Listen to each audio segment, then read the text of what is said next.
એ માત્ર કચ્છ કે દ્વારકા કે સૌરાષ્ટ્ર કે અમુક જિલ્લાઓ પૂરતો નથી, રાજ્યમાં સાર્વત્રિક વરસાદ વરસ્યો છે અને એટલા માટે આપને બતાવીએ ટકાવારી કે આખરે આપના ઝોનમાં અત્યાર સુધી સિઝનનો કેટલો વરસાદ વરસ્યો છે।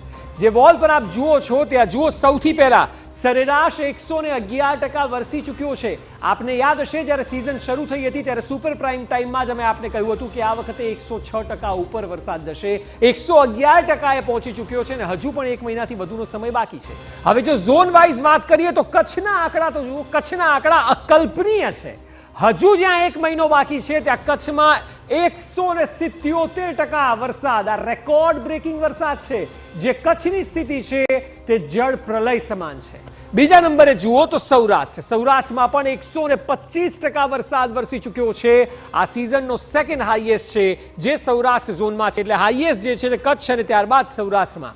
તો આપ દક્ષિણ ગુજરાત તરફ આવો, દક્ષિણ ગુજરાત પણ ઓછું નથી એટલા માટે કારણ કે 111% તો અહીં પણ વરસી ચૂક્યો છે। એટલે અહીં આપ ભરૂચ જુઓ, નવસારી જુઓ, વલસાડ જુઓ, વાપી જુઓ, તમામ જગ્યાએ કુલ થઈને સરેરાશ 111% છે।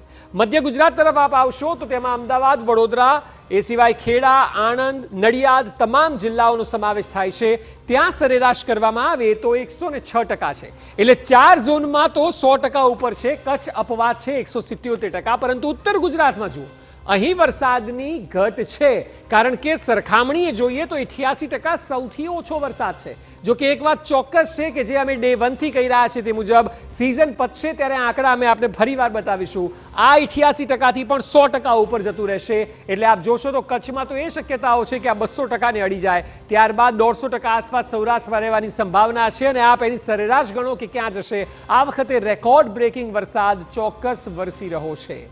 જો કે આ રહી અત્યાર સુધીની સ્થિતિ, પરંતુ હવે વાત કરીશું વડોદરા શહેરની કે જ્યાં આક્રોશનું પૂર આવ્યું છે।